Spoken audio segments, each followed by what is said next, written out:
here's the freshly updated 2024 Kia Seltos, a subcompact SUV known for its great technology package, good looks, pleasing design and flexibility, and a strong safety story.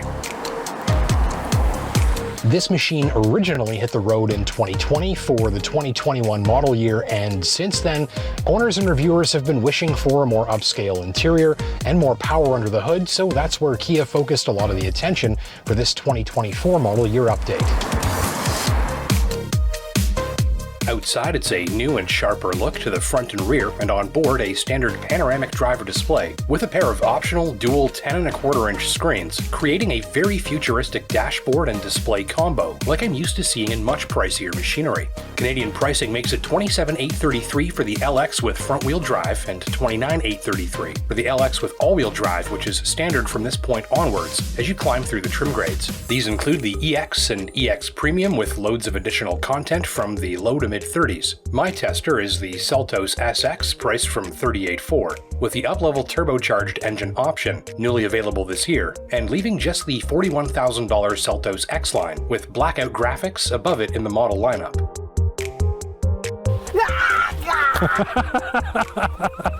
So for the sticker price in here, you really do get just about everything. With this panoramic display as the real star of the show in here, it's some serious wow factor for tech enthusiasts who love their screen time. There's a wireless smartphone charging shelf, a pop-up driver information display that projects info onto this transparent blade. I've got a sunroof, heated and cooled front seats, heated rear seats, a Bose stereo system, a power liftgate, automatic climate control, motorized front seats, smart cruise, highway driving assist, rear cross traffic alert, lane follow assist, a drive mode selector, remote engine start, and even the safe exit system, which uses the blind spot monitoring sensors to detect incoming vehicles when you're parked, to alert exiting passengers of potential danger. Of course, we can't forget about the rain-sensing wipers either.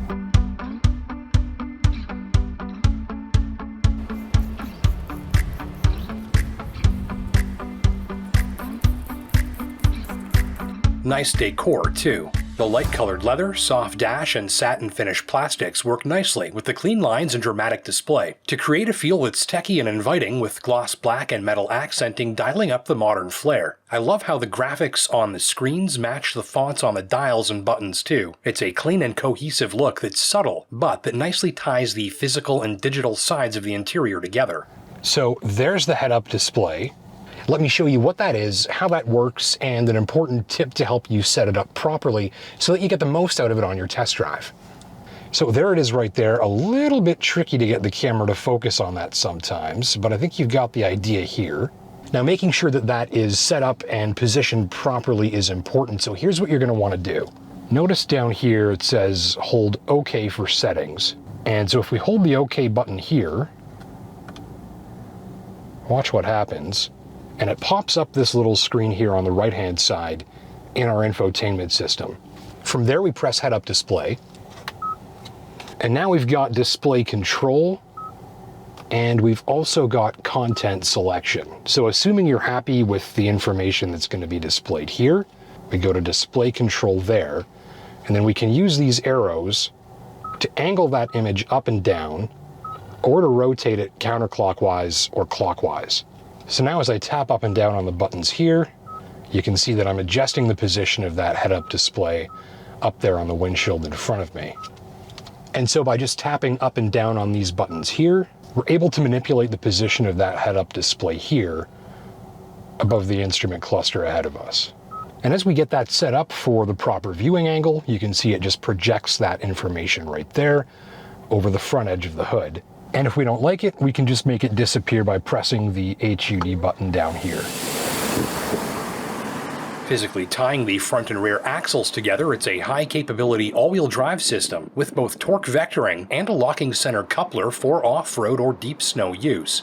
Both of the Seltos' engine options run regular grade gas. The standard unit is a 2-liter 4-cylinder with 146 horsepower and 132 pounds of torque. The up-level unit in my tester is a 1.6-liter turbo, with horsepower and torque clocking in at 195 apiece. That's 20 more than the outgoing model. It's hooked up to an 8-speed automatic, and the non-turbo engine gets an intelligent variable transmission, or IVT, instead. So how's the fuel economy with the turbo? Well, running regular grade gas, the Seltos all-wheel drive with turbo engine drinks an NR-CAN rated 9.1 liters per 100 kilometers combined, and the non-turbo all-wheel drive setup makes it 8.2 liters per 100 kilometers combined instead. If you drive 25,000 kilometers per year and pay $1.50 for a liter of gas, that's a roughly $3,075 annual fuel bill for the non-turbo, and a $3,413 annual fuel bill with the turbo. That's about an extra $362 per year for the turbo engine, or about $30 per month. To put that another way, 34% more horsepower, using about 10% more gas, and so if you're considering the turbo engine, you can pretty much go for it. On space and utility, I found the cargo area wide and deep with an accessible load and height, appreciated easy-to-fold seats and generous rear seat legroom and headroom too. Extra points for easily accessible storage cubbies and adequate charging provisions. Still, I was left wishing for a faster-to-respond power tailgate. This one saves you the work, but it'd be much faster to just open and close manually. Since the gate is fairly small and not that high, it's one example of a machine with a power tailgate that doesn't really need one.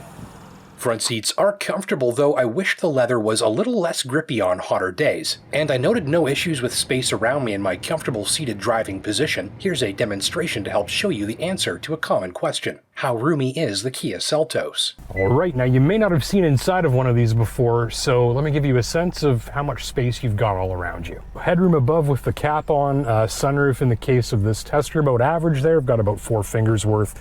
Nothing too crowded around the knees.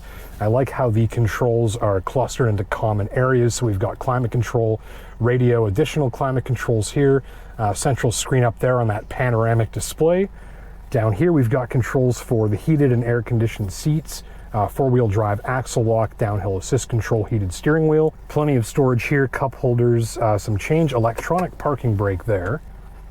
Covered center console, and in general I would say a pretty average size fit for an adult of my size. That's 5'10", 200 pounds. Let's see how I would fit in the back seat directly behind myself.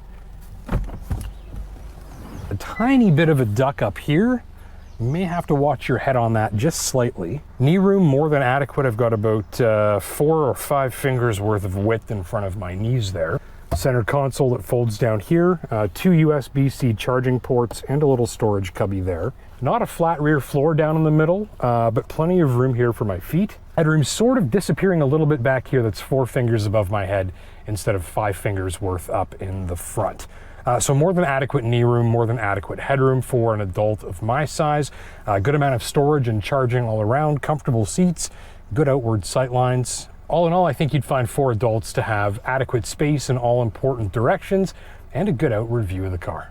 In terms of overall length, the Kia Seltos sits about halfway between the shorter Hyundai Kona and longer Subaru Crosstrek, with the Honda HR-V being notably longer, wider, and lower to the road. For comparison, the Kia Seltos is very close in size to competitors like the Mitsubishi RVR and Nissan Qashqai, and according to my research, the closest SUV in physical dimensions to the Seltos is actually the Jeep Compass, with less than an inch separating these two in all major dimensions. On the road, the Seltos mostly delivers an upscale feel fitting of its price point. After over 2,000 kilometers of highway testing, I was impressed primarily with my tester's solid control over noise levels, a comfortable ride that feels bigger than its size leads on, and nicely tuned reactions from the driver assist systems.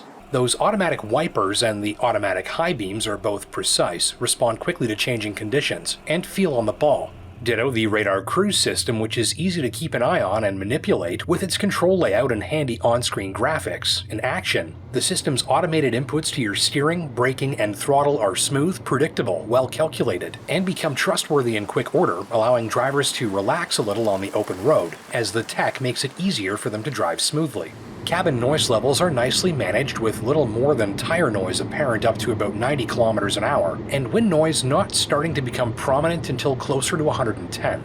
Rough road and back road surfaces are where I found my biggest complaints on this test drive. Here, the Seltos' otherwise quiet and refined suspension can become harsh and noisy, requiring drivers to travel at lower speeds and exercise some more caution with wheel and tire placement to avoid a major spike in suspension noise and feedback into the cabin and steering. If you'll do a lot of highway touring or driving on smoother roads, I think you'll like the setup. If you're busier out in the back roads and on trails, be sure to try out a Honda CR-V or Subaru Crosstrek for what I figure you'll find to be a more comfortable ride in those settings. On performance, the turbo engine boasts strong low RPM pulling power and is able to quietly glide the Seltos up to speed using minimal revs and making minimal noise. Light-footed drivers will find plenty of pleasing low-rev response and minimal noise levels, as well as strong punch for passing and merging, although the engine sounds neither particularly pleasing or excited to get worked hard. So a light-footed driver who appreciates solid pulling power and plenty of torque in reserve is more likely to appreciate this power plant than an enthusiast driver who may have better options. I found the steering feel to be very average for the segment, light and lazy at low speeds but heavy and solid enough at higher speed for confidence in highway lane keeping. If you're after a higher precision and more responsive steering feel, check out the Honda HR-V or a comparable Mazda. So while the steering feel and feedback is nothing particularly special, I did note very pleasing braking performance, specifically because of an above-average feel of precision at the pedal, and the system's ability to trigger panic stops with minimal pedal effort and a strong sensation of urgency. If you've got to get stopped quickly, you'll feel very well backed up by these brakes. So while this is neither the most responsive or smoothest riding choice for your dollar, I think the majority of shoppers will find it a great way to spend less than $40,000 on something fully featured, flexible, four-wheel drive equipped, and very easy to board and exit and live with.